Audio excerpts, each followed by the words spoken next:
right, we are joined now by Hornets manager of social media, Diana Biffle. Diana, thanks so much for taking the time to join us today. It's so great to be here. Thank you for having me. All right, of course, we could ask you so many questions about being the part of the Hornets social media team. I'm sure that comes with a lot of cool responsibilities. But today, we want to talk about the NBA All-Star game, which is supposed to happen in just a few weeks. But this week is a big one when it comes to the game because the NBA All-Star starters announcement will happen on Thursday, February 18th. So, Diana, with only a few days left to vote, for fans to vote, can you remind everybody the best way for people to get involved and possibly even send a Hornets player to this year's All-Star game? Today is actually the last day of voting. So voting can happen three different ways. Fan votes count for 50% of the votes. So you're super important here. There are three ways. So you can vote at vote.nba.com. You can vote on the NBA app, and then you can vote on Twitter for up to 10 different players per day. So on Twitter, all you have to do is use the handle of your favorite Hornets player, or you can simply turn their name into a hashtag. So, for example, hashtag Gordon Hayward with hashtag NBA All-Star.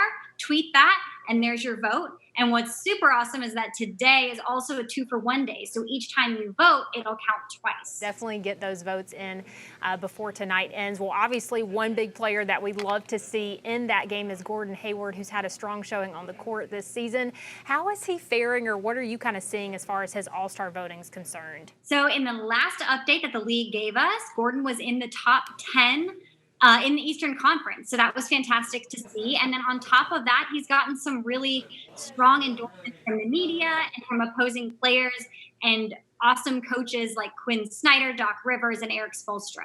We're definitely a big fan of Gordon here on Charlotte Sports Live, but we want to get your personal opinion. Why do you think he should be named an All-Star? I think it's pretty undeniable, if you've had a chance to catch some Hornets games this season, that he's playing at an all-star level. Really, on the court and off the court, has made an enormous impact as a leader on our team, really setting the tone on both ends of the court.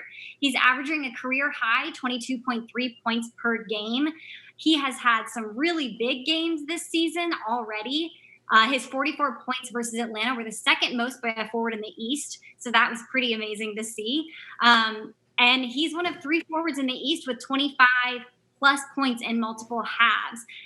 The only other forwards to record those numbers are Giannis Antetokounmpo and Jaylen Brown. So really up there with some talented players.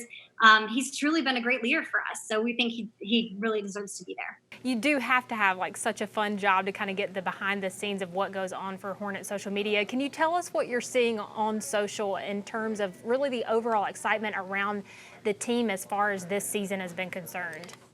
Absolutely. We have seen such an enormous boom in excitement on social media. And what's really cool about it is that it's not just one platform or one demographic. We're seeing excitement from Facebook to Twitter to TikTok, from everyone around our team. This is a really fun, exciting, high energy team that's young and has a ton of room to build. And I think it's really undeniable, and everyone is recognizing that. So we are seeing just huge leaps in our engagements across the board, having really fun conversations with fans on social, just tons of enthusiasm around the team. Gordon in particular has been embraced by Buzz City pretty much from the moment he stepped foot on the court, and the excitement around him as a leader for this young team has only been growing. And I think we really see him leading us to bigger things in the future. It's just really, really exciting. As far as social media is concerned with the actual team and the guys on the roster, is there anybody that you kind of like following on social media, or that maybe fans should maybe give a follow to as well? Oh, wow. What a great question. So the first person that comes to mind is really Miles Bridges. Okay. Miles is a blast to follow on social media because he has the two most adorable kids. It's my job to follow him on social media, but I take special care to check his Instagram stories out because his kids are adorable. So he's a really great follow. LaMelo Ball, the third pick in the draft, our rookie this season. He has a great social media following. He's a lot of fun to follow as well. Really, you can't go wrong with following anyone on our team. it's really cool to have a team that's so young because they're also social media savvy. Right. All right, well, final question before I let you go. When will Charlotte Sports Live get a shout out on the Hornets social media account? Oh, hey, I think we could maybe set something up here. Okay. Yeah, I think you've got the in now. Okay, perfect. We know who to contact now then for that. Well, Diana, thank you so much again for taking the time today, and we look forward to seeing maybe Gordon Hayward on the All-Star team.